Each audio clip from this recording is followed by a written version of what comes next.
6장. 예수께서 그곳을 떠나 자기 고향으로 돌아가셨다. 제자들도 함께 갔다. 안식일에 예수께서 회당에서 설교하셨다. 예수께서는 모든 사람의 감탄을 자아낼 정도로 대단하셨다. 사람들이 말했다. 이 사람이 이렇게 훌륭한 사람인지 미처 몰랐다. 어떻게 이렇게 갑자기 지혜로워지고 이런 능력을 갖게 되었을까? 그러나 한편으로 그들은 언제 그랬냐는 듯이 어느새 그분을 깎아내리고 있었다. 이 사람은 목수요, 마리아의 아들에 불과하다. 우리는 그를 어려서부터 알았다. 그의 동생 야고보와 요셉과 유다와 시몬 그리고 그의 누이들도 우리가 안다. 도대체 그는 자기가 누구라고 저러는 것인가? 그들은 예수에 대해 조금 아는 것에 걸려 넘어졌던 것이다.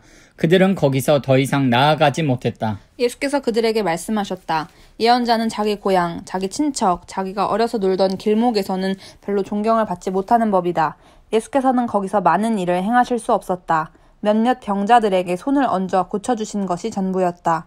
그들의 완고함을 예수께서도 어찌할 수 없었다. 그래서 예수께서는 그곳을 떠나 다른 마을을 다니시며 가르치셨다. 예수께서 12 제자를 부르셔서 둘씩 짝을 지어 내보내시며 그들에게 악한 세력을 물리치는 권세와 능력을 주셨다. 예수께서는 그들을 보내시며 이런 지침을 주셨다. 이 일에 별도의 준비가 필요하다고 생각하지 마라. 먼저 너희 자신을 준비하여라. 특별히 돈을 모금할 것도 없다. 간소하게 하여라. 고급 여관도 안 된다. 적당한 곳을 찾아가 떠날 때까지 그곳으로 만족하여라. 사람들이 너희를 맞아들이지 않고 너희 말을 듣지 않거든 조용히 나오너라. 소란 피울 것 없다. 무시해버리고 너희의 길을 가면 된다. 곧 제자들은 길을 나섰다. 그들은 삶이 근본적으로 달라질 수 있음을 기쁜 마음으로 긴박하게 전했다. 가는 곳마다 귀신을 쫓아냈다. 병자들의 몸에 기름을 발라 건강을 되찾게 해주고 그들의 심령을 고쳐주었다. 예수의 이름이 만인의 입에 오르내리고 있을 그 즈음에 헤롯 왕도 그 모든 소식을 들었다. 그가 말했다. 죽은 세례자 요한이 다시 살아난 것이 틀림없다. 그래서 그 사람이 능히 기적을 행하는 것이다. 다른 사람들이 말했다. 아닙니다. 그는 엘리야입니다. 또 다른 사람들이 말했다. 그는 예언자입니다. 옛 예언자들 가운데 한 사람과 같습니다. 그러나 헤롯은 굽히지 않았다. 틀림없이 요한이다. 내가 그의 목을 베었는데 이제 그가 다시 살아난 것이다. 헤롯은 자기 동생 빌립의 아내였던 헤로디아의 잔소리에 못 이겨 요한의 체포를 명하고 그에게 사슬을 채워 감옥에 가두었던 자다. 요한은 헤롯과 헤로디아의 관계가 불륜이라고 말해 헤롯을 자극했다. 헤로디아는 증오에 사무쳐서 요한을 죽이고 싶었으나 헤롯이 요한을 두려워하여 감히 그렇게 하지 못했다. 요한이 거룩한 사람이라고 굳게 믿고 있었던 헤롯은 그를 특별 대우했다. 헤롯은 요한의 말을 들을 때마다 양심의 가책을 받아 괴로워하면서도 그를 멀리할 수 없었다. 요한에게는 헤롯을 계속 잡아끄는 어떤 힘이 있었다. 그러나 끝내 불길한 날이 왔다. 헤롯이 갈릴리의 모든 고관과 귀족들을 초대해 생일 잔치를 벌인 날이었다.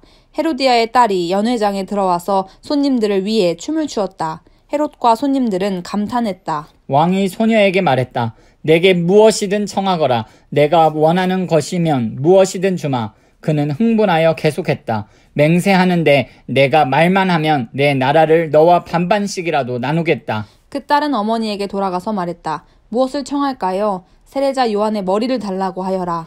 딸은 급히 왕에게 달려가서 말했다. 지금 당장 세례자 요한의 머리를 쟁반에 담아주십시오. 왕은 한순간 정신이 번쩍 들었다.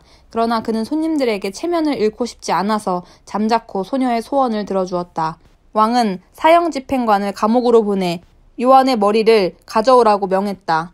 그가 가서 요한의 목을 베어 쟁반에 담아와서 소녀에게 주었고 소녀는 그것을 다시 자기 어머니에게 주었다. 요한의 제자들이 이 일을 듣고 와서 그 시신을 거두어다가 무덤에 안장했다. 사도들이 다시 예수께 모여서 그동안 자기들이 행하고 가르친 일을 모두 보고했다. 예수께서 말씀하셨다. 따로 어디 가서 잠깐 쉬도록 하자. 그만큼 오가는 사람들의 발길이 끊이지 않았고 그들은 음식 먹을 겨를조차 없었다. 그래서 그들은 배를 타고 따로 한적한 곳으로 떠났다. 그들이 가는 것을 본 사람이 있어서 금세 소문이 퍼졌다. 인근 마을에서 사람들이 도보로 달려와서 그들보다 먼저 그곳에 도착했다. 예수께서 도착해 큰 무리를 보셨다. 목자 없는 양 같은 그들을 보시니 그분 마음이 찢어지는 것 같았다. 예수께서는 곧바로 그들을 가르치기 시작하셨다. 어느새 저녁이 되었다. 시간이 많이 흘렀다고 생각한 제자들이 말씀 사이에 끼어들었다. 여기는 허허벌판이고 시간도 많이 늦었습니다. 이제 기도하시고 사람들을 보내어 저녁이라도 먹게 해야겠습니다. 예수께서 말씀하셨다. 너희가 이들의 저녁을 마련하여라. 그들이 대답했다. 진심이십니까? 가서 이들의 저녁거리에 큰 돈을 쓰라는 말씀이신지요? 그러나 그분의 말씀은 진심이었다. 너희에게 빵이 몇 개나 있는지 알아보아라. 오래 걸릴 것도 없었다. 5개입니다. 그들이 말했다. 그리고 물고기가 2마리 있습니다. 예수께서 그들 모두를 50명, 100명씩 무리지어 앉게 하셨다. 그 모습이 마치 푸른 초장에 펼쳐진 들꽃으로 엮은 조각보 이불 같았다. 예수께서 빵 5개와 물고기 2마리를 손에 들고 고개 들어 하늘을 우러러 감사 기도를 드리시고 축복하신 다음 빵을 떼어 제자들에게 주셨고 제자들은 다시 그것을 사람들에게 나눠주었다. 예수께서는 물고기를 가지고 똑같이 하셨다. 사람들 모두가 배불리 먹었다. 제자들이 남은 것을 거두니 12바구니나 되었다. 저녁을 먹은 사람들이 5,000명이 넘었다. 식사가 끝나자 예수께서 제자들을 재촉하여 배를 타고 먼저 건너편 벳세다로 가게 하시고 그동안에 무리를 돌려보내셨다. 사람들을 보내신 뒤에 예수께서는 산에 올라가 기도하셨다. 밤늦게 배는 이미 바다 멀리까지 나갔는데 예수께서는 아직 무태 혼자 계셨다.